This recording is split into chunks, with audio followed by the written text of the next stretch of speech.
이제 신구약 중간에 대해서 말씀을 드렸는데 이제 기억하실 것은 이겁니다.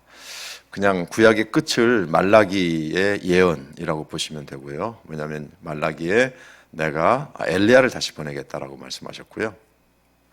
마태복음 11장에서 예수님께서 그 엘리야는 바로 세례 요한이다라고 말씀하셨기 때문에 그 사이에 있었던 일들을 우리가 그냥 신구약 중간이라고 이렇게 보시면 되겠고요. 성경으로 이제 구분을 하자면 이제 말라기에서 신약의 첫 번째가 마태복음은 아니고요. 바울의 편지가 첫 번째였을 거라고 보거든요. 물론 이제 여기에 기록된 모든 것들, 이제 그 신약이라든지 이런 기록된 연대들은 사실은 좀 정확하지 않습니다. 그렇기 때문에 어떤 게 가장 먼저 쓰여졌을까? 그런 부분들에 있어서는 사실은 좀 정확하지는 않습니다. 그러나 복음서보다는 바울의 편지가 더 일찍 쓰여졌을 거라고 보기 때문에요.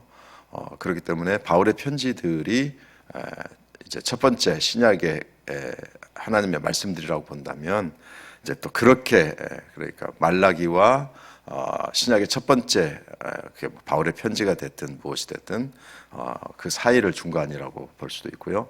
여러 가지 의미가 있습니다만은 이제 중요한 것은 그것을 어떻게 구분하느냐가 아니라 그 안에 하나님께서 어떤 일을 하셨느냐입니다.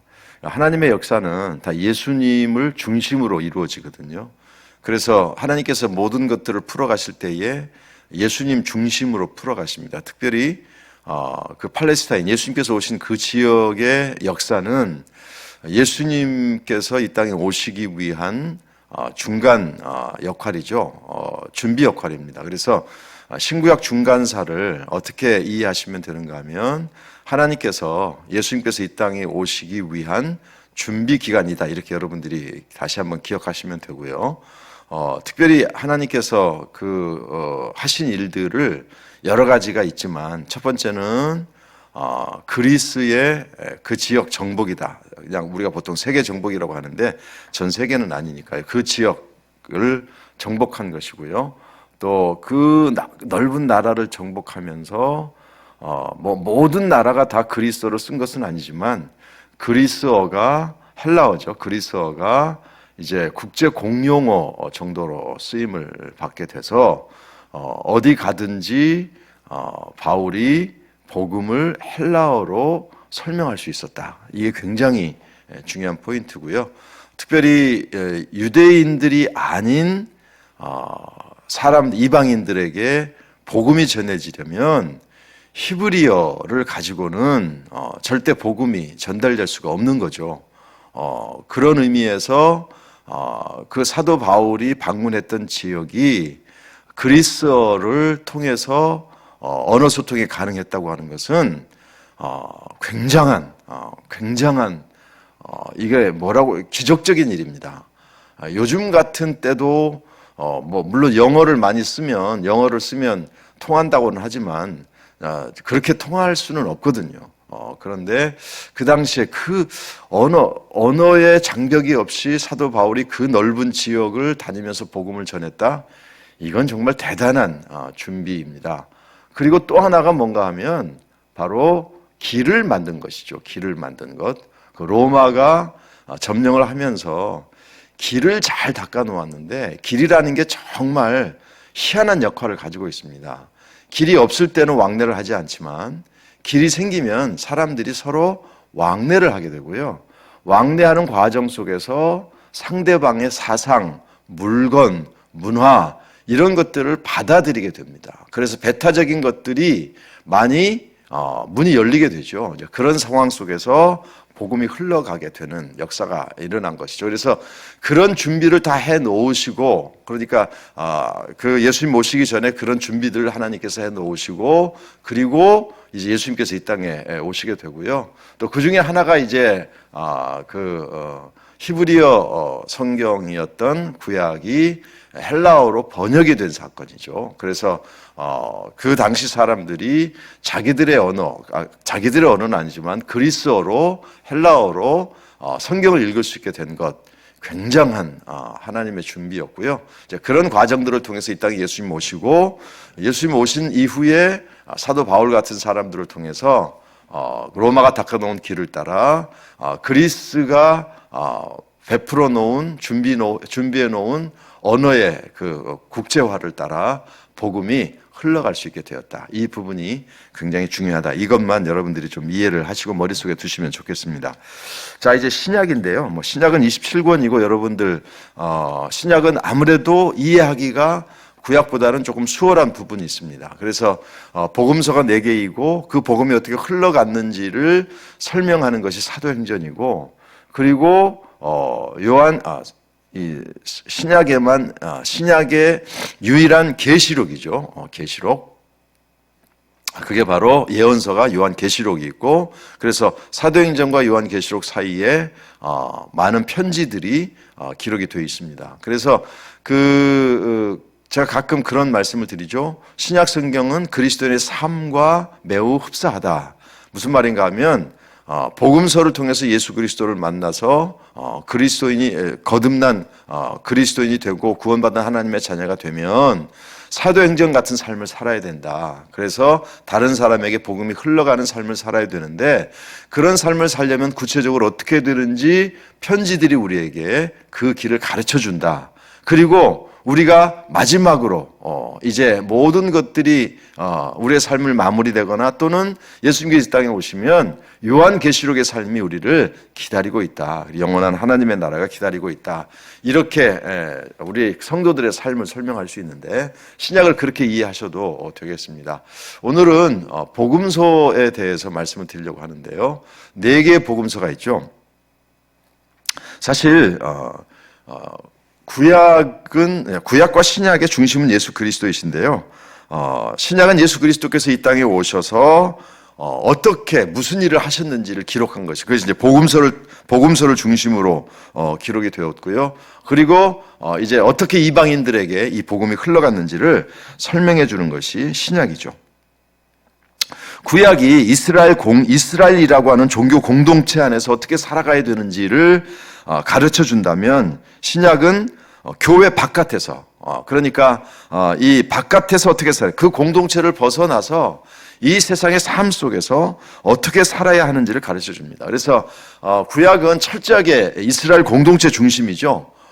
그러나 신약에 오면 교회들이 교회라고 하는 이 건물 안에 머물지 않고 이 세상에 나가서 이방인들과 어떻게 부딪히며 살아가야 되는지를 설명해 주고 있다는 것이죠. 구약이 예수님의 그림자처럼 오시는 예수님을 구약이 가르치고 있다면, 신약은 오신 메시아에 대한 기록이고, 그 오셨다가 승천하신 예수님 대신 이 땅에 역사하시는 성령의 역할을 기록하고 있습니다. 어쨌든 이런 그 신약의 특징적인 것들은 여러분들이 다 아실 거라고 생각이 되고요. 그러면서 4개의 복음서가 왜 필요한지 우리가 다시 한번 살펴볼 필요가 있습니다. 마태, 마가, 누가, 요한이죠. 첫 번째는 마태복음입니다. 여러분, 마태는 잘 아시는 대로 세관원이고 레위 지파입니다. 언제 쓰여졌을까? 아마 이 마태복음이 완성된 것은 AD 한 70년경이 아닐까라고 생각을 합니다. 그러니까 이런 부분들에 있어서 정확한, 이제 아까도 말씀드렸지만 신약 성경의 글들이 언제 정확하게 쓰여야 되는지 역사적으로 정확한 판단은 좀 어렵습니다. 여러 가지 이야기들이 있기 때문에. 이 마태복음 9장 9절을 한번 보실까요? 예수께서 그곳을 떠나 지나가시다가 마태라 하는 사람이 세관에 앉아 있는 것을 보시고 이르시되 나를 따르라 하시니 일어나 따르니라. 그래서 보면 마태라는 사람은 세관원이었다라고 하는 것을 알 수가 있죠. 또 이 사람은 레위 지파였을 거라고 봅니다. 왜냐하면 마가복음에는 이렇게 기록이 되어 있거든요. 또 지나가시다가 알페오의 아들 레위가 세관에 앉아 있는 것을 보시고 그에게 이르시되 나를 따르라 하시니 일어나 따르니라, 이렇게 기록이 되어 있고요. 또 누가복음에서도 마찬가지입니다. 그 후에 예수께서 나가사 레위라 하는 세리가 세관에 앉아 있는 것을 보시고 나를 따르라 하시니 그가 모든 것을 버리고 일어나 딸은이라 그렇게 되어 있습니다. 그래서 이 마태는 쇠가원이었고 그리고 레위라고 불렸던 사람이기 때문에 아마도 레위 지파였지 않았을까 우리가 그렇게 생각을 합니다. 참 생각해 보면 마태는 굉장히 독특한 예수님의 제자인 것이죠. 사실 이제 그 12 제자들의 이름이 명단이 나올 때 마태가 주도적인 역할을 하지는 않습니다.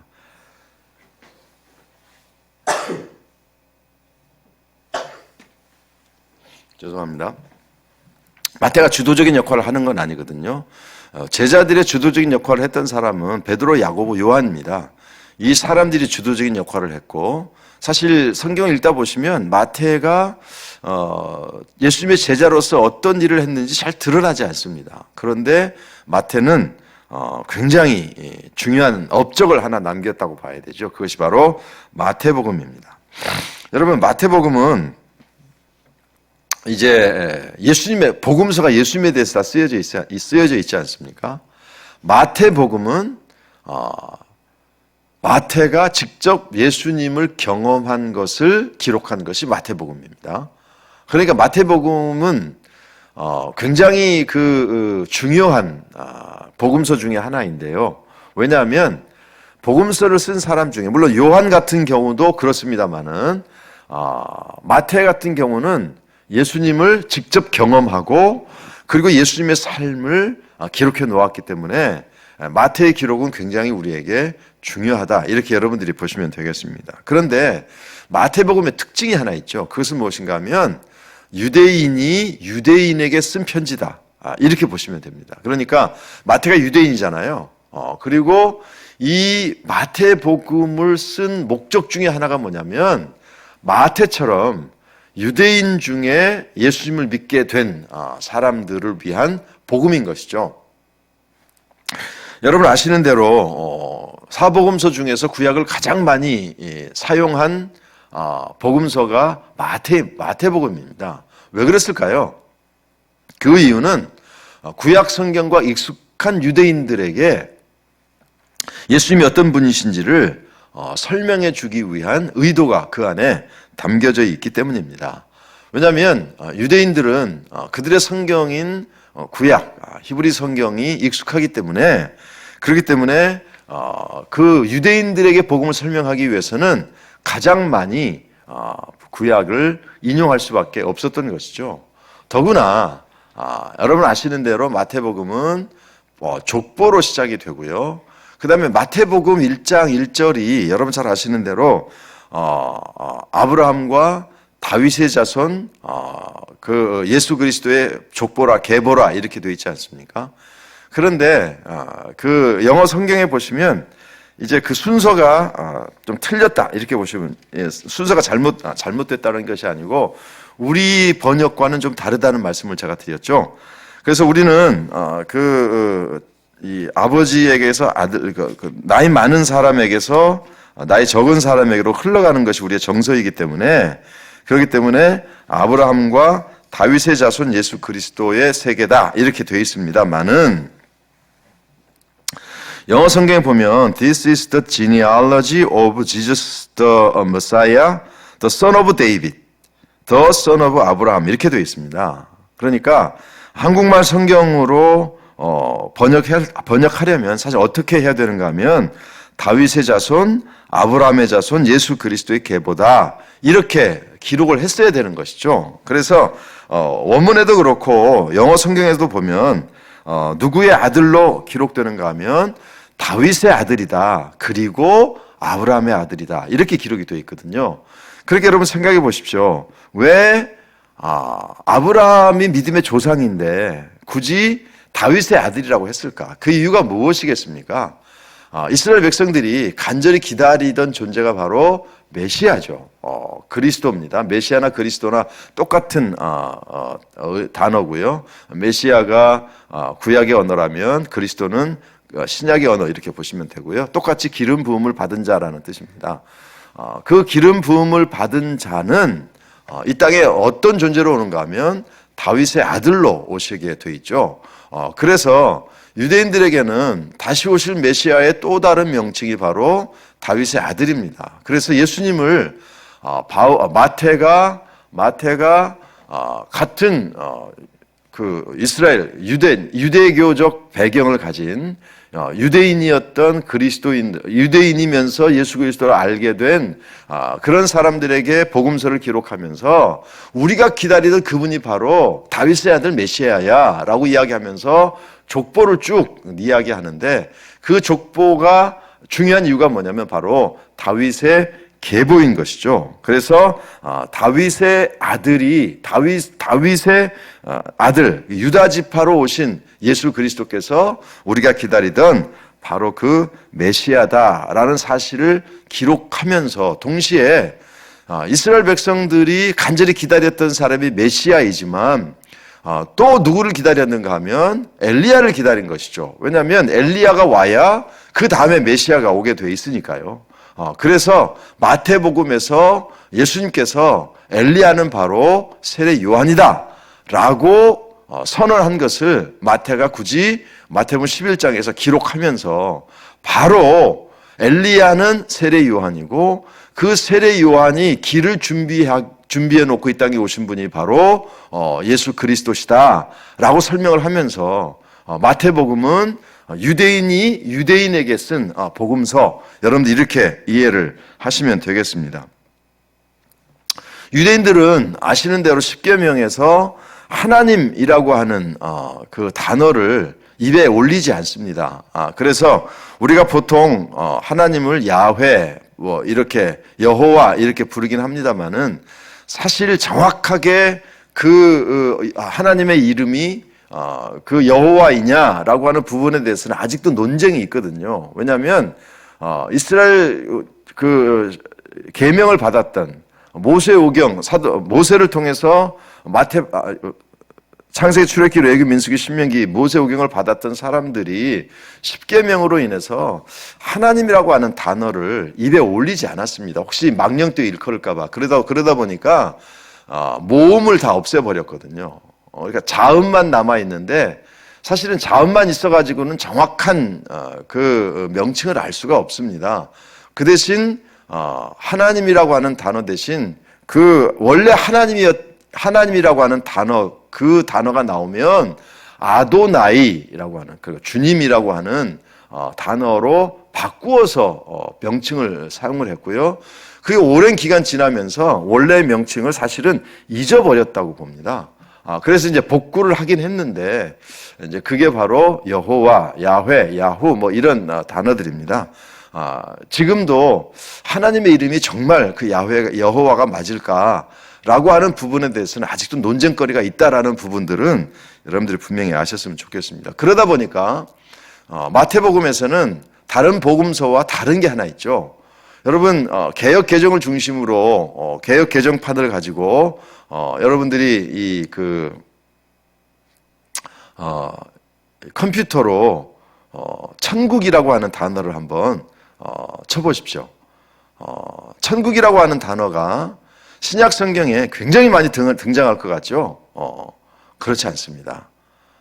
천국이라고 하는 단어는 마태복음에만 나옵니다. 그래서 여러분, 여러분 지금 가지고 계신 지금 여러분들이 그 핸드폰으로 지금 이 영상을 보고 계시다면 제가 대신 한번 해 드릴 텐데요. 제가 이 검색어를 천국 이렇게 다시 한번 입력해 보겠습니다. 그러면 마태복음에 36번, 디모데 후서에 1번 이렇게 딱 나와요.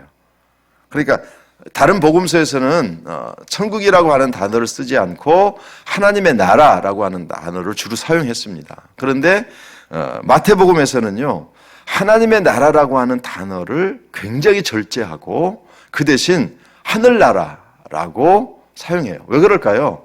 이스라엘 백성들이 하나님이라고 하는 단어를 입에 올리는 것이 익숙하지 않고 거부감이 있기 때문입니다. 그래서 천국이라고 하는 단어, 하나님의 나라라고 하는 단어를 사용해야 되는데 하나님이라고 하는 단어 대신 하늘나라라고 하는 단어를 사용하게 됩니다. 그래서 이 마태복음은 자신이 직접 예수님을 만난 그 존재가 바로 마태죠. 그러니까 예수님을 직접 본 사람이, 함께 생활한 사람이 기록한 것이 마태복음이다.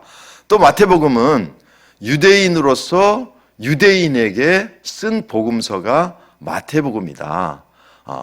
왜 그런 것들이 드러나는 몇 가지 이유가 있는데, 첫 번째는 다윗의 자손 예수 그리스도를 설명하면서 다윗의 계보를 족보로 기록하고, 그래서 우리가 기다리던 그분이 바로 다윗의 자손 메시아 그리스도 그분이다라고 하는 사실을 정확하게 초점을 맞추어서 기록하고 있다라고 하는 것이고요. 또 하나는 이제 언어 사용에, 단어를 선택하는 일에 있어서도 이스라엘 유대인들이 거부감을 가질 하나님이라고 하는 하나님의 나라, 이런 부분보다는 천국, 하늘나라라고 하는 이 단어들을 선택해서 사용하고, 사복음서 중에서 구약 성경을 가장 많이 인용했기 때문이다 라고 하는 부분들을 여러분들이 좀 이해를 하셨으면 좋겠습니다. 그래서 마태는 자신이 유대인이었고 예수님을 만난 기독교인이 됐고요. 똑같은 처지에 있는 사람들이 늘 의심하던 것이 정말 그분이 우리가 기다리던 메시아 맞느냐라고 하는 질문인데, 그 질문에 대한 대답을 위해서 마태복음이 거기에 초점이 맞추어져서 기록이 되었다. 이렇게 여러분들이 이해를 하시면 되겠습니다.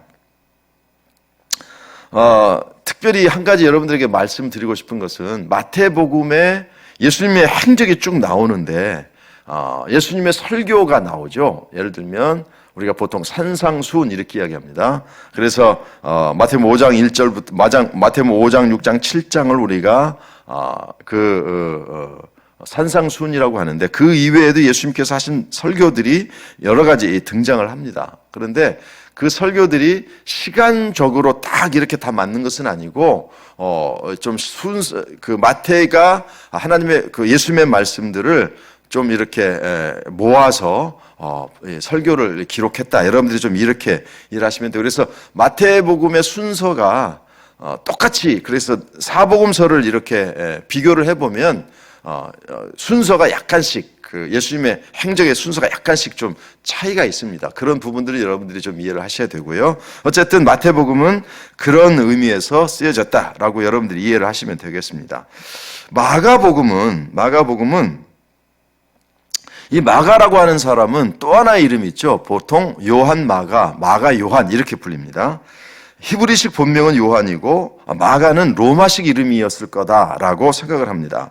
여러분, 사도행전 15장 37절에 보면 바나바는 마가라 하는 요한도 데리고 가자 이렇게 이야기합니다. 이제 바나바와 바울이 이제 이 두 번째 전도 여행을 시작을 하면서 이제 뭐라고 이야기하는가 하면, 바나바가 마가라 하는 요한도 데리고 가자 그렇게 이야기하는데, 여러분 아시는 대로 나중에 말씀드리겠습니다만은 이제 1차 전도 여행 중간에 이 요한이 마가가 그냥 집으로 돌아갔기 때문에 이것 때문에 이제 논쟁이 생기게 되죠. 그때에 바나바가 했던 이야기가 마가라 하는 요한도 데리고 가자라고 이야기합니다. 사도행전 12장 12절에서도 마가라 하는 요한의 어머니 마리아의 집에 가니 여러 사람이 거기 모여 기도하고 있더라. 우리가 보통 이렇게 이야기하죠. 마가의 다락방 이렇게 이야기하지 않습니까?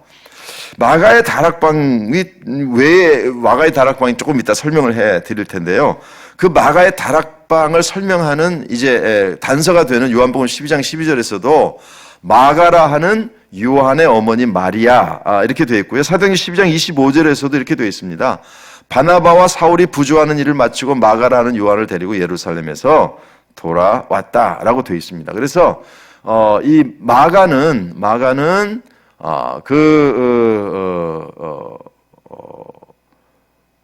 두 가지 이름을 가지고 있는데, 요한이라고 불리기도 하고 마가로 불리기도 했다라는 것이고요. 마가는 누군가 하면 바나바의 조카였습니다. 골로새서 4장 10절에 보면 나와 함께 갇힌 아리스다고와 바나바의 생질 마가와 이렇게 되어 있습니다. 그래서 바나바의 조카라고 우리가 기억을 이해를 하시면 되겠고요.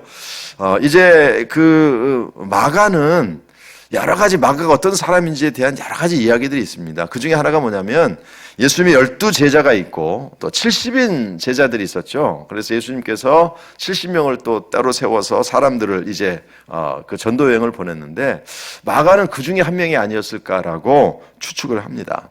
그런데 우리가 이제 마가와 관련되어서 가장 많이 들은 이야기가 마가의 다락방이죠. 마가의 다락방.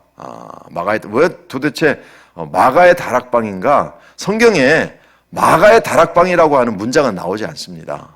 그러니까 뭐 마가의 다락방 기도원도 있고 뭐 교회도 있고 그러다 보니까 마가의 다락방이 성경에 나오는 문장일 거라고 생각하는데 마가의 다락방이라고 하는 문장은 등장하지 않습니다. 그런데 왜 마가의 다락방이라고 할까? 먼저 사도행전 1장 한번 보실까요? 제자들이 감람원이라 하는 산으로부터 예루살렘에 돌아오니 이 산은 예루살렘에서 가까워 안식일에 가기 알맞은 길이라 들어가 그들이 유하는 다락방으로 올라가니 베드로, 요한, 야고보, 안드레와 빌립, 도마와 바돌레메, 마테와 및 알페오의 아들 야고보, 셀롯인 시몬, 야고보의 아들 유다가 다 거기 있어 여자들과 예수의 어머니 마리아와 예수의 아우들과 더불어 마음을 같이하여 오로지 기도에 힘썼더라. 그렇게 되어 있습니다. 그래서 여러분 잘 아시는 대로 예수님이 승천하신 이후에 제자들이 어디로 가는가 하면 이 다락방에 가서 기도를 합니다. 근데 이 다락방이 작은 다락방이 아니었던 것 같아요. 왜냐하면 기도하는 사람들이 꽤 많았거든요. 120명 정도 됐으니까요. 그래서 이제 그 다락방의 주인이 도대체 누구야? 요한복음 12장, 사도행전 12장 12절에 보면 아까 우리가 읽었던 깨닫고 마가라는 요한의 어머니 마리아의 집에 가니 여러 사람이 거기에 모여 기도하고 있더라 이렇게 되어 있지 않습니까? 그래서 이 요한이라고 하는 마가 요한의 어머니 마리아의 집이 굉장히 큰 다락방이 있었고요. 그 집이 바로 마가의 집이었고 그래서 우리가 그냥 다락방을 이야기할 때 마가의 다락방 그렇게 이야기한다 여러분들이 이해를 하시면 되고요. 성경에 마가의 다락방이라고 하는 문장 자체가 나오지 않는다는 것만 여러분들이 아시면 좋겠습니다. 아까도 말씀드린 것처럼 마가는 복음서를 쓸 자격이 없는 사람이죠. 왜냐하면 바나바와 바울이 안디옥 교회에 파송을 받아서 1차 전도여행을 하는 기간에 중간에 힘드니까 돌아와 버렸어요. 그러다 보니까 두 번째 전도여행을 가면서 이제 바나바는 자기 조카니까 그래도 마가에게 한번 기회를 더 주어야 되지 않느냐, 데리고 가자라고 이야기하고 바울은 절대 데리고 갈 수 없다라고 하는 이제 논쟁이 붙게 되죠. 사도행전 13장 13절 보시면 바울과 및 동행하는 사람들이 바보에서 배 타고 밤빌리아에 있는 버가에 이르니 요한은 그들에게서 떠나 예루살렘으로 돌아가고 그러니까 모르겠어요. 마가의 집이 굉장히 부자인 것 같거든요. 다락방이 그 정도 클 정도면 굉장히 부자일 거라고 보고 그러다 보니까 곱게 자란 것 같아요. 그러다 보니까 이제 그 선교하는 일이 쉽지 않잖아요. 그러다 보니까 중간에 도망을 간 게 아닌가 그런 생각이 들어요. 그러니까 이제 그 바울의 사역에 얼마나 이게 지장이 되겠어요. 그래서 바울은 절대 데리고 갈 수 없다라고 이야기하거든요. 참 그 안타까운 상황입니다. 그래서 그 2차 전도여행을 가면서 굉장히 큰 다툼이 일어나고 어느 정도 다툼인가 하면 바나바와 바울이 갈라설 정도죠. 저는 이게 이해가 되지 않는 부분이고 바울이 사실은 그 바나바의 이야기를 좀 들어줘도 괜찮을 것 같은 생각이 드는데 아마도 바울 입장에서는 마가를 데리고 갔다가는 또다시 그런 일이 생길 거라고 하는 어떤 확신이 있었던 것 같아요. 그래서 얘는 마가 요한 얘는 절대 앞으로 하나님을 위해서 큰일 할 수 없어 뭐 이런 판단이 있었기 때문인지 모르겠습니다만은 어쨌든 그 굉장한 충돌을 일으키고 그 원인을 제공한 사람이 바로 마가입니다. 자, 그런데 10여 년이 지난 후에 마가가 어떤 존재로 변화되어 있는지 한번 살펴보십시다. 빌레몬서 1장인데요. 이제 빌레몬서는 아시는 대로 사도 바울의 옥중서신입니다. 그리스도 예수 안에서 나와 함께 갇힌 자 에바브라 또한 나의 동역자 마가가 나옵니다. 그래서 10여 년이 지난 이후에 그 마가는 바울에게 어떻게 인정을 받는가 하면 나의 동역자 마가라고 기록을 하면서 사도 바울이 감옥에서 마가를 언급합니다. 그리고 디모데후서는 사도 바울의 마지막 유언과도 같은 편지 아닙니까? 거기에도 보면 대만은 이 세상을 사랑하여 나를 버리고 데살로니가로 갔고 그레스게는 갈라디아로 디도는 달마디아로 갔고 누가만 나와 함께 있느니라. 내가 올 때 마가를 데리고 오라. 그가 나의 일에 유익하니라 라고 이야기하고 있습니다. 골로새서에서도 마찬가지로 마가를 이야기하고 있는데요. 나와 함께 갇힌 아리스다고와 바나바의 생질 마가와 이 마가에 대하여 너희가 명을 받았으며 그가 이르거든 영접하라. 유스도라는 예수도 너에게 원하느니라. 그들은 헬라파인이 이들만은 하나님의 나라를 위하여 함께 역사하는 자들이니 이런 사람들이 나의 위로가 되었느니라 라고 이야기할 정도입니다. 그래서 그 바울이 마가를 내쳤잖아요. 내쳤음에도 불구하고 10년이 지난 이후에는 굉장히 바울의 사역에 있어서도 굉장히 중요한 사람으로 마가가 변화가 됩니다.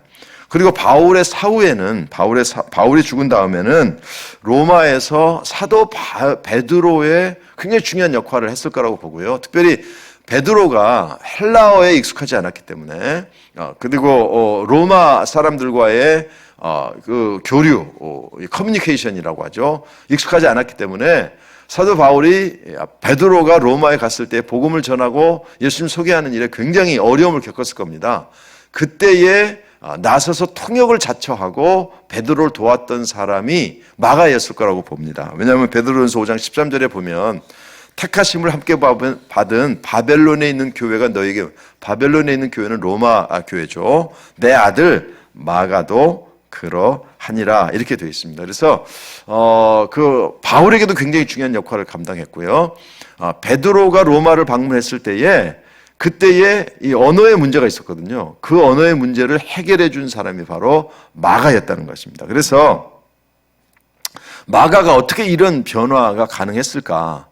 왜 어떻게 변화되는지 기록이 없어요. 그러나 우리 한 가지 이제 그 실마리가 있는데요. 사도행 15장 39절에 보면 서로 심히 다투어 피차 갈라서니 바나바와 바울이 심히 싸운 것이거든요. 갈라서니 바나바는 마가를 데리고 배 타고 구브로로 갔다 이렇게 되어 있습니다. 그래서 이 바울은 다른 사람을 선택해서 이제 뭐 신라 같은 사람을 선택해서 2차 전도 여행을 떠나가고요. 바나바는 바울과 갈라서서 그 말썽쟁이 마가를 데리고 구브로로 갑니다.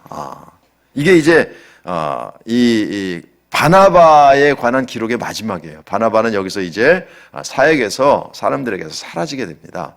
그런데 바나바의 마지막 사역이 무엇이었을까? 마가를 데리고 구브로로 가서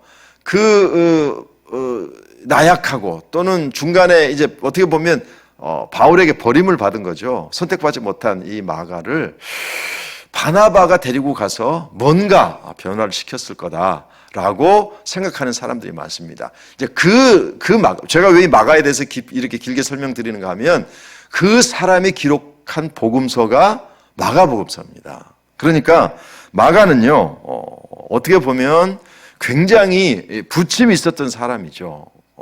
그럼에도 불구하고 예수 그리스도를 만나게 되고 그리고 어떤 변화를 일으키게 되는가 하면 그 사도 바울의 사역에 굉장히 중요한 역할, 또 베드로의 사역에 굉장히 중요한 역할을 하게 됩니다. 그래서 마가는 어떻게 예수님의 생애를 기록할 수 있었을까? 아마도 예수님을 직접 만나고 함께 생활했던 수제자 베드로의 아들과 같은 역할을 감당했다고 베드로가 이야기하고 있지 않습니까? 아마도 베드로에게서 들은 예수님에 관한 기록을 아마 마가는 기록해 놓았을 거다라고 생각을 합니다. 그래서 마가복음은 유대인이 이방인에게 복음을 썼다고 보고요. 특별히 왜 마가복음이 이방인을 위한 복음서냐라고 생각하는가 하면 마가복음은 로마에 있는 그리스도인들에게 초점을 맞추어서 기록한 복음서다 이렇게 봅니다. 그 이유가 무엇인가 하면 아까도 말씀드린 것처럼 베드로가 이 로마에 있는 사람들에게 그 예수님에 관해 설명하기 위해 로마를 방문했고 그 중간 역할을 감당했던 사람이 마가였고요. 그러다 보니 이제 그 이방인 중심으로 되어 있는 로마 성도들에게 예수님이 어떤 분인지를 설명하고 소개할 기록이 책이 필요했던 것이죠. 그것이 바로 마가복음이다. 여러분들이 그렇게 이해하시면 되겠습니다. 그래서 마태복음이 유대인이 유대인에게 쓴 편지라면 마가복음은 유대인이 이방인을 위해서 쓴 기록이다. 복음서다. 여러분 이렇게 보시면 되고요. 그래서 다른 성경에서도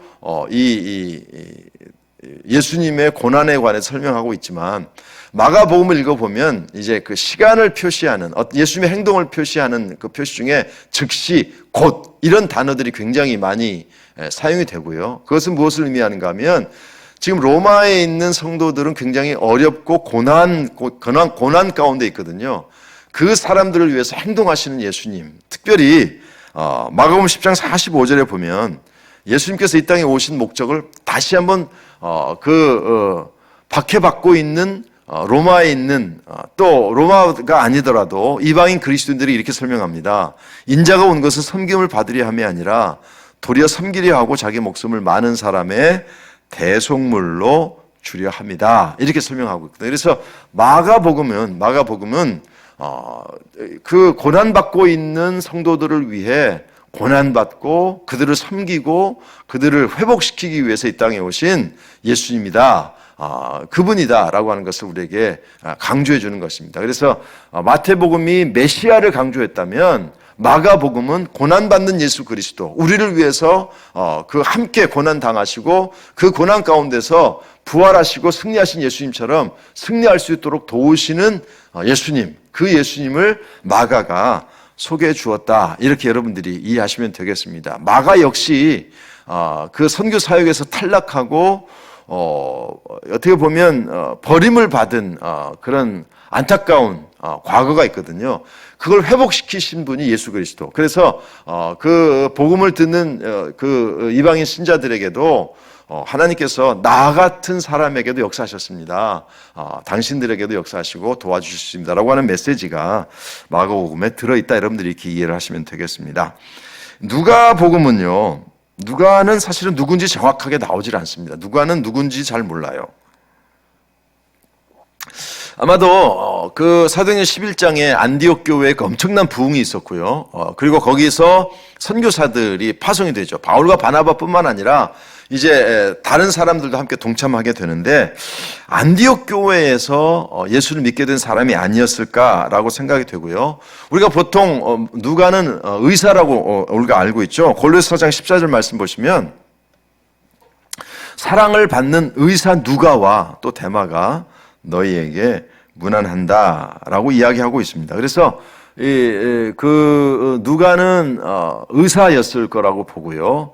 누가 역시 바울의 사역에 있어서 굉장히 중요한 역할을 감당합니다. 빌레몬서 다시 한번 말씀을 보시면 그리스도 예수 안에서 나와 함께 갇힌 자들이 나오는데 에바브라, 마가 그리고 누가가 있습니다. 그래서 이 누가는 굉장히 바울의 사역에 있어서 중요한 역할을 했고 의사였기 때문에 아마도 바울의 어떤 건강이나 이런 부분들을 굉장히 세심하게 돌보고 함께 하지 않았을까 우리가 추측을 하게 됩니다. 디모데후서에서도 마찬가지죠. 대만은 이 세상을 사랑하여 나를 버리고 데살로니가로 갔고 그 다음에 11절에 보면 누가만 나와 함께 있느니라 이렇게 기록을 하고 있습니다. 그래서 이 누가는 끝까지 바울과 함께 했던 사람이고요. 아마도 바울의 주치의였기 때문에 마지막까지 건강을 돌보기 위한 어떤 큰 역할을 감당하지 않았을까 이렇게 우리가 생각을 할 수 있습니다. 그런데 누가는 사실 예수님을 만난 적도 없고 또 예수님을 만난 직접적인 그러니까 사도들 중에 교류가 있었다고 보기도 좀 어렵거든요. 어렵습니다. 그래서 이 누가는 어떤 사람일까 사실 잘 모릅니다. 누가복음 1장 1절로부터 3절에 보면 우리 중에 이루어진 사실에 대하여 처음부터 목격자와 말씀의 일꾼된 자들이 전하여 준 그대로 내력을 저술하려고 붓을 든 사람이 많은지라. 그렇게 되어 있습니다. 자실 보시면 목격자와 말씀의 일꾼된 자들이 전하여 준 그대로 내력을 저술하려고 붓을 든 사람이 많다 이렇게 되어 있거든요. 그러니까 이 누가는 예수님을 직접 만나거나 예수님의 제자 중에 어떤 사람들과 직접적으로 연결된 존재가 아니라 그 당시에 예수님에 관한 기록을 기록하려고 하는 사람들이 굉장히 많았거든요. 그러니까 우리가 알기로는 몇 사람 지금 기록으로 남아있지 않지만 많은 사람들이 예수님에 대한 기록을 남겼을 거라고 보거든요. 그리고 실제로 그렇게 했다고 2절에서 이야기하고 있거든요. 그래서 3절에 보면 그 모든 일을 근원부터 자세히 미루어 살핀 나도 이렇게 되어 있습니다. 그러니까 아마도 누가는 예수님 직접 만나지는 못했지만 이제 그 사람들이 예수님에 관한 기록들 이런 것들을 자세히 살피면서 예수님에 관한 복음서를 남겼을 거라고 봅니다. 그렇게 보면 누가복음은 이방인이 이방인에게 보낸 편지입니다. 데오빌로라고 하는 사람이 나오죠. 데오빌로라고 하는 사람에게 쓴 편지인데 데오빌로는 사실 누군지 정확하지 않습니다. 각하라고 하는 단어를 사용한 것을 보면 아마도 로마와 관련된 어떤 조금 고위직이지 않았을까라고 생각할 정도이지 데오빌로가 누구인지는 정확하지 않습니다. 어쨌든 데오빌로라고 하는 사람에게 누가가 예수님이 어떤 분인지를 설명한 것이죠. 이제 사도행전 역시 누가가 썼다고 보는데요. 그렇게 본다면 누가의 열정이 얼마나 대단한지를 우리가 볼 수 있으면 좋겠습니다. 누가는 그래서 이방인이 이방인에게 복음을 전하게 됩니다. 그래서 누가복음을 보면 다른 복음서에서 알지 못하는 정보들이 제공이 되는데 예를 들면 누가복음 8장 같은 경우죠. 그 후에 예수께서 각 성과 마을에 두루 다니시며 하나님의 나라를 선포하시며 그 복음을 전하실 때 12제자가 함께 하였고 그 다음에 2절에 보면 또한 악귀를 쫓아내심과 병고침을 받은 어떤 여자들 곧 7 귀신이 나간 자 막달라인이라 하는 마리아와 헤롯의 청지기 구사의 아내 요한나와 수산나와 다른 여러 여자가 함께하여 자기들의 소유로 그들을 섬겼다라고 설명을 하고 있습니다. 그래서 그 예수님의 사역 중에 12제자뿐만 아니라 예수님의 사역을 도왔던 사람들, 여자들이 특별히 있었다라고 하는 사실을 기록을 해 놓고 있습니다. 누가복음은 말씀드린 것처럼 사도들이나 또 그 외에 어떤 예수님을 직접 본 사람들이 여러 가지 기록을 남기거나 또 여러 가지 정보를 제공해 주었는데 그런 것들을 연구하고 정리해서 남겨놓은 것이 누가복음이다 이렇게 이해하시면 되고요. 누가는 이방인이었고 데오빌로 역시 이방인이었기 때문에 이방인이 이방인에게 쓴 복음서 이렇게 여러분들이 이해를 하시면 되겠습니다. 그러다 보니까 누가복음은 다른 복음서와 굉장히 다른 몇 가지 특징이 있죠. 그 중에 하나가 뭔가 하면 인자라고 하는 단어를 굉장히 많이 사용합니다. 인자는 사람의 아들이거든요. 그래서 이방인들은 메시아라든지 그리스도라든지 이런 부분에 대해서 잘 익숙하지 않아요. 그래서 그리스도 메시아를 설명하고 소개하는 것보다는 우리와 똑같은 사람의 아들로 이 땅에 오셔서 우리를 위해 십자가를 지신 분 이렇게 소개를 하는 것이죠. 그래서 이방인들에게는 메시아라고 하는 개념보다는 우리를 위해서 똑같이 우리와 같은 몸으로 오셔서 우리를 구원하신 바로 그분이다라고 이야기하면서 마태복음의 족보가 아브라함으로부터 시작해서 예수님으로 끝난다면 누가복음의 족보가 나오는데 누가복음의 족보는 어디까지 쭉 이어집니까? 하나님에게까지 이어지거든요. 그래서 예수님이 하나님으로부터 시작되어서 누가복음 2장 32절에 보면 이제 이 누가복음 2장은요 예수님께서 이 땅에 태어나시고 할례를 받기 위해 성전에 방문하는데 그때에 메시아를 기다리고 있던 시몬이라고 하는 사람이 있죠. 그 시몬이라고 하는 사람이 예수님을 안고 예수님을 축복하고 하나님께 이제 찬양하는 장면입니다. 그 중에 보면 이방을 비추는 빛이요 이렇게 보여요. 그러니까 그 예수님께서 이 땅에 오셨는데 예수님이 어떤 분인가 하면 이방에게 빛을 비추기 위해서 이 땅에 오신 분이다. 왜 이방일까요? 누가도 이방인이고 그리고 데오빌로 역시 이방인이었기 때문입니다. 그래서 이방을 비추는 빛이다라고 설명을 하고 있습니다. 여러분 누가복음 읽다 보면 누가복음에는 다른 복음서에서 설명하지 않는 이야기들이 꽤 많이 등장합니다. 그 중에 하나가 뭔가 하면 여러분 잘 아시는 대로 삭개오 이야기입니다. 삭개오 이야기. 삭개오 이야기가 누가복음 19장에 나오죠. 인자가 온 것은 잃어버린 자를 찾아 구원하려 하심이라. 그러니까 누가복음 19장에 삭개오가 나오는데요. 삭개오를 누가가 설명을 하면서 삭개오 역시 이방인이잖아요. 왜냐하면 삭개오 역시 뭐라고 이야기해요? 인자가 온 것은 잃어버린 자를 찾아 구원하려 오십니다. 그래서 이 삭개오의 집에 가셔서 예수님께서 삭개오도 예수 믿을 수 있다. 그러니까 이 삭개오는 유대인이죠. 유대인으로서 유대인에게 이제 그 세금을 뜯어가는 악한 인간이거든요. 그런데 뭐라고 이야기하냐면 인자가 온 것은 바로 이런 사람들, 잃어버린 자를 데리러 온 것이다라고 이야기합니다. 누가복음 10장에 보면 선한 사마리아인의 비유가 나오죠. 여러분, 사마리아인은 유대인들이 굉장히 싫어하는 사람들입니다. 그런데 예수님께서 굳이 비유를 하셨는데 사마리아인이 누구죠? 제사장이나 레위 사람, 이 유대인들의 이스라엘 사람들의 대표적인 사람들 아닙니까? 그런데 예수님께서는 굳이 유대인들이 입에 올리기도 싫어하는 사마리아 사람을 등장시키죠. 그래서 이런 바로 이방인들을 위해서 예수님께서 땅에 오셨다는 것을 설명합니다. 또 누가복음 15장에 보면 우리가 보통 알고 있는 돌아온 탕자, 이 이야기도 누가복음에 기록이 되어 있는데요. 여러분, 돌아온 탕자의 그 의미가 아시지 않습니까? 첫 번째 아들 나가지 않아요. 첫 번째 아들은 유대인을 아마 상징했을 거라고 보고요. 돌아온 탕자는 어떤 사람이겠습니까? 예수를 알지 못했지만 예수를 알게 된 이런 의미에서 예수님께서 특별히 돌아온 탕자 같은 비유를 다른 복음서에서는 이걸 기록하고 있지 않은데 누가복음에서는 바로 그런 예수님의 비유들을 선택해서 기록해 놓았습니다. 더구나 누가복음 17장에 가면 10명의 나병 환자가 나오죠. 다 치료를 받아요. 그런데 한 명만 돌아와서 예수님께 감사하죠. 그러면서 거기에 뭐라고 기록하고 있습니까?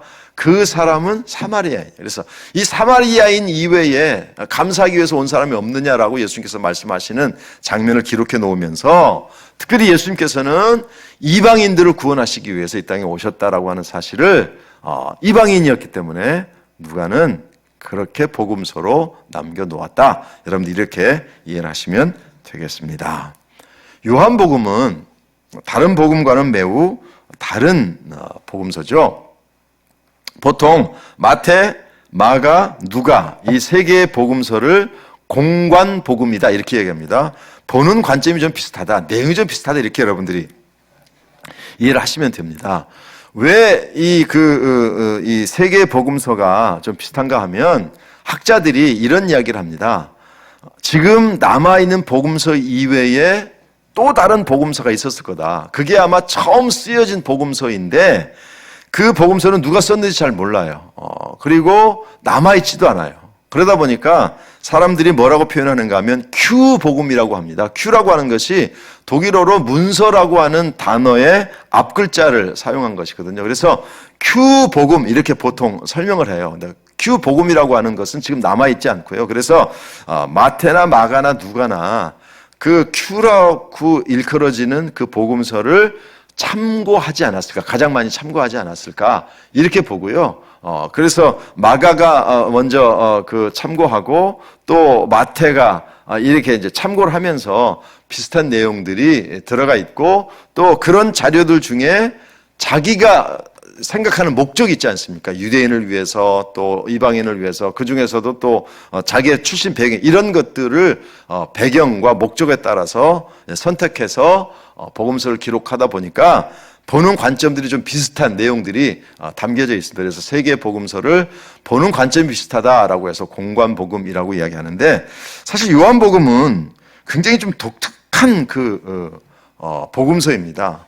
사실은 이 마태, 마가, 누가만 있었더라면 조금 부족했을 예수님에 관한 기록을 예수님이 어떤 분이신지를 요한복음이 보충하고 완벽하게 그래서 예수님이 어떤 분인지가 마태, 마가, 누가였더라면 물론 그 복음서로도 충분했겠지만 예수님께서 어떤 분이신지를 완전하게 설명해 주는 이제 책이 바로 요한복음입니다. 그래서 마태, 마가, 누가, 요한복음까지가 있어야만 예수님을 온전하게 설명할 수가 있는 것이죠.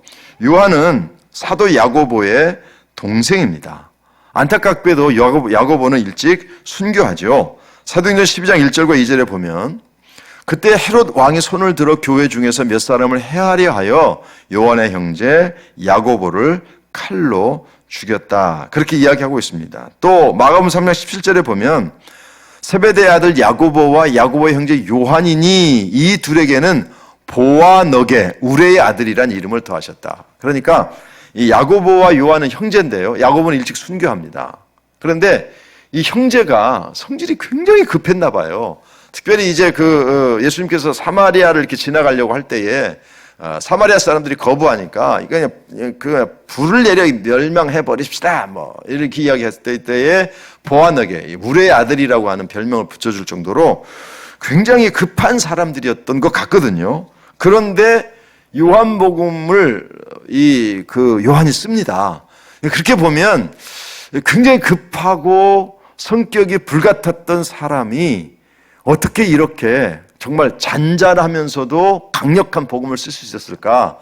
예수님과 생활하면서 요한이 정말 엄청난 이 변화를 일으켰을 거라고 보고요. 여러분 요한은 나중에 보면 사도 요한 1, 2, 3서 요한 계시록까지 기록을 하지 않습니까? 그렇게 본다면 요한 1서를 보면 그래서 요한 1서를 보는 사람들이 요한을 어떤 사도로 부르는가 하면 사랑의 사도로 부르거든요. 너희가 서로 사랑하지 않으면 그 사람은 하나님이 있는 것이 아니다. 그래서 우리가 부르는 노래 중에도 사랑하는 자들 우리가 서로 사랑하자 그 찬송도 있지 않습니까? 그 정도로 사랑의 사도로 변화되는데 처음에는 우리의 아들이었어요. 그러니까 예수님을 만나서 성품과 성격이 굉장히 변한 사람 중에 하나가 바로 요한이라고 보시면 됩니다. 요한은 유대인이고요. 그리고 요한이 누구에게 썼는지를 사실은 정확하지 않습니다. 그냥 어떤 공동체를 위해서 썼을 거라고 생각이 되고요. 요한이 복음서를 쓴 초점은 딱 한 가지입니다. 예수님은 하나님이시다. 그래서 요한복음 이렇게 시작하죠. 요한복음 1장 1절에 보면 태초에 말씀이 계시니라. 이 말씀이 하나님과 함께 계셨으니 이 말씀은 곧 하나님이시니라. 그래서 여러분들 우리가 요한복음 1장을 읽어보시면 이렇게 시작하고요. 말씀이 계셨다. 그리고 쭉 내려오다 보면 뭐라고 되어 있습니까? 말씀이 육신이 되어 우리 가운데 거하심에. 그렇게 나와 있지 않습니까? 그러니까 그렇게 보면 요한이 예수님을 설명하려고 하는 목적이 요한복음 1장에서 이미 딱 드러나요. 태초에 말씀이 계시니라. 그 말씀이 곧 하나님이신데 그 말씀이 육신이 되어 우리 가운데 거하심에 우리 땅에 오셨다는 사실을 기록하고 있습니다. 그분은 하나님이셨다라고 설명하고 있습니다. 그래서 요한복음에는 조금 독특한 전개가 있죠. 그래서 예수님께서 첫 번째 기적을 베푸신 것이 갈릴리 가나 혼인잔치입니다. 요한복음 2장에 나오거든요. 요한복음 2장에 보면 물로 포도주를 만드시는 사건이 나오고요. 그 다음에 5장에 가면 베데스다 연못가에 여러분 38년 된 병자를 치료하는 장면이 또 나옵니다. 그리고 9장에 가면 나면서부터 소경된 사람을 고쳐주죠. 그런데 이런 기적들이 다른 복음서에서는 선택하지 않았던 것들이에요. 그렇게 이야기하면서 예수님께서 하나님, 그러니까 하나님이시기 때문에만 할 수 있는, 물론 다른 복음서에도 기적이 나오긴 하지만 요한이 선택한 이 기적은 하나님이시고 하나님의 아들만이 가능한 기적들을 선택해서 이제 설명을 합니다. 나면서 소경된 사람을 고치는 것은요, 메시아의 특징이거든요. 예수님께서 그 사도 요한, 세례 요한이 메시아에 대한 흔들렸을 때에 뭐라고 이야기합니까? 소경이 보며, 이렇게 소경. 그 요한에게 가서 내가 메시아라는 사실을 정확하게 증거해. 그 증거 중에 하나가 뭐냐면 소경이 보며입니다. 여러분, 근데요, 그 구약 성경에 보면 많은 기적들이 나타나는데 소경이, 맹인이 보았다고 하는 기적은 한 번도 등장하지 않습니다. 그런데 예수님이 이 땅에 오셔서 하신 일 중에 소경의 눈을 뜨게 한, 바디메오란 이런 소경의 눈을 뜨게 하는 기적을 일으키거든요. 그게 바로 하나님의 아들, 메시아이신 예수님, 하나님께서 이 땅에 오시지 않고서는 절대 불가능하다라는 사실을 이제 소경이 고치고, 그 다음에 38년 된 병자를 고치고, 이런 과정들을 통해서 예수님이 하나님의 아들이라고 하는 사실을 설명합니다. 요한복음 2장을 여러분들이 좀 잘 읽어보셨으면 좋겠는데요. 요한복음 2장에는 물로 포도주를 만든 기적을 일으키십니다. 그래서 어떻게 보면 자연적인 완전한 변화를 일으키시는 하나님의 아들이라고 하는 사실을 설명하고요.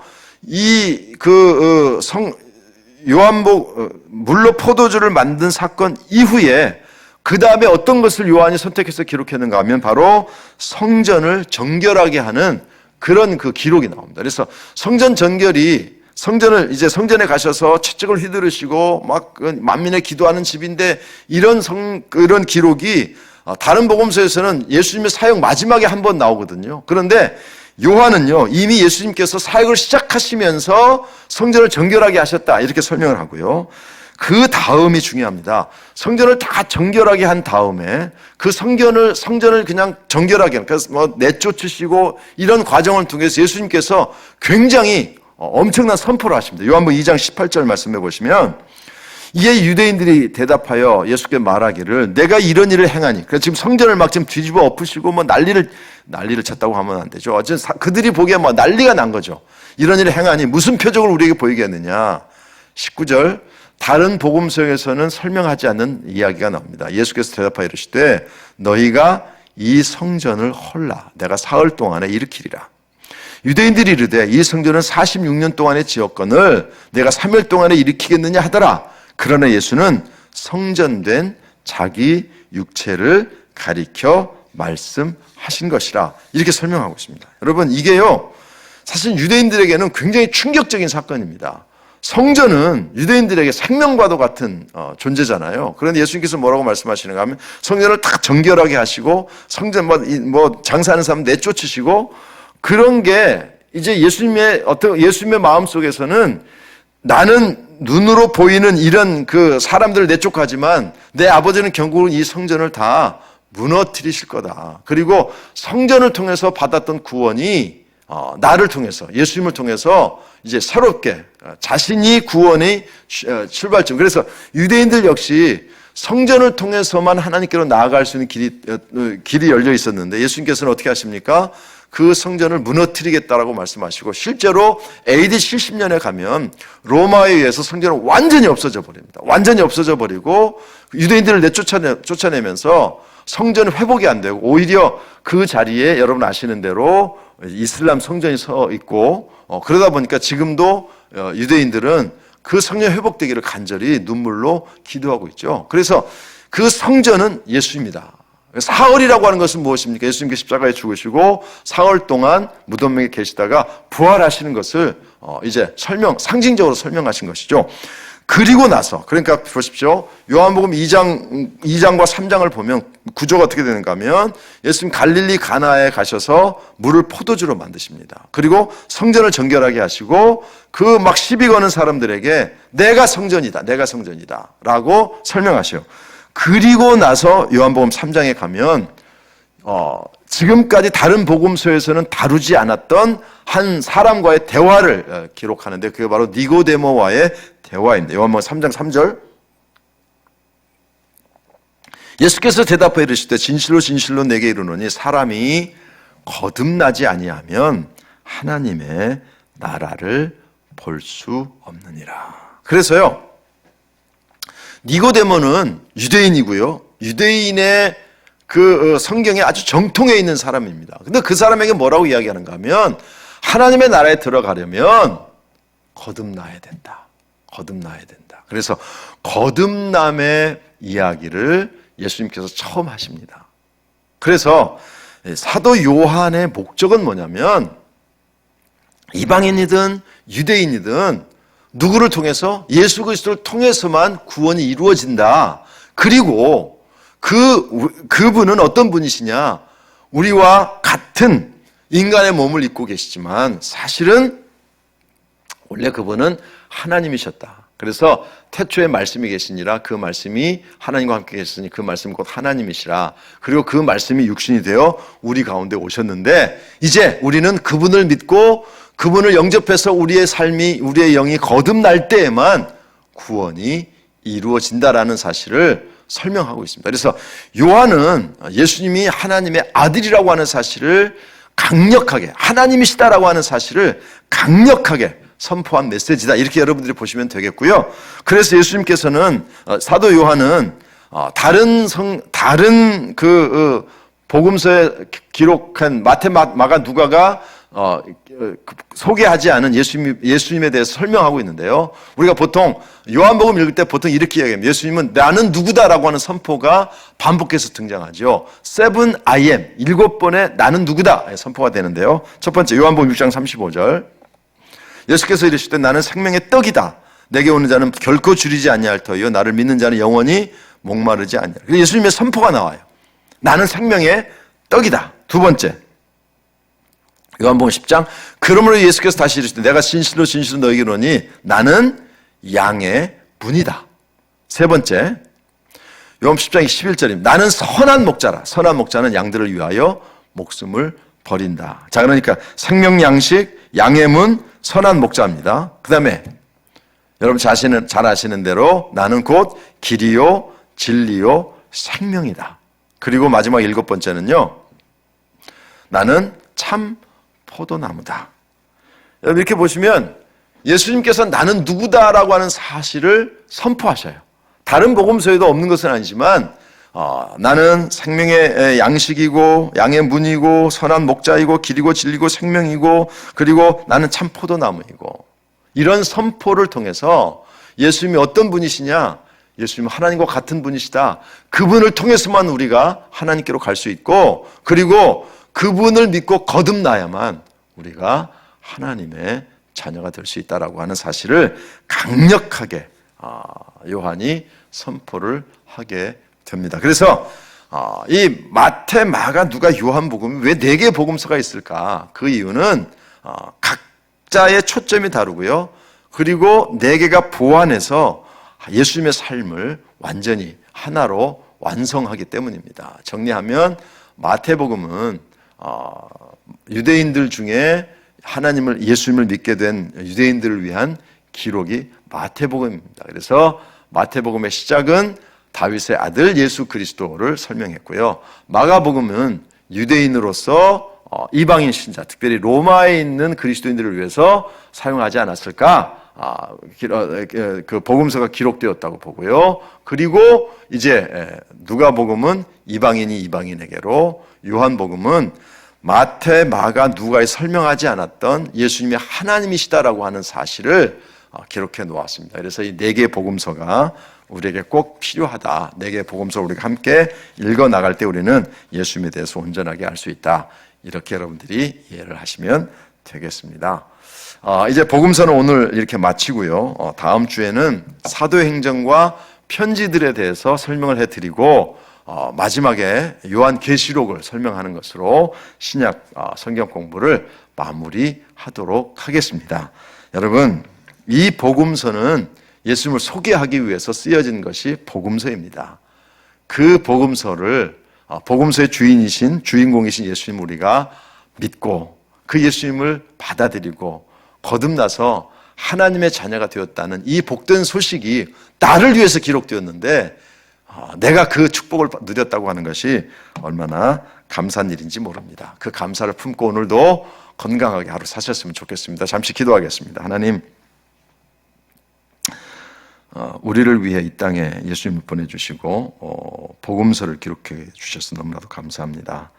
결국 예수님을 소개하기 위한 이 복음서들이 이 땅에 존재하게 해주시고 그 복음서의 주인이신 예수님께서 이제 많은 사람들을 통해 예루살렘을 이스라엘을 벗어나 전달되고 그 과정을 통해서 나까지 예수 믿게 되었습니다. 이 복음서가 결국은 나를 위해서 기록되었다는 사실을 잊지 않게 도와주시고 그래서 복음서의 주인이신 예수님을 만난 것에 대해서 깊은 감사와 그리고 찬양 속에 오늘 하루 살아갈 수 있도록 인도해 주시고 그 복음서를 우리가 잘 읽고 그리고 복음서 안에 있는 예수님을 우리의 삶에 적용하며 살아갈 수 있도록 복음서적인 그리스도인이 될 수 있도록 역사하여 주옵소서. 예수님의 이름으로 감사하며 기도합나이다. 아멘.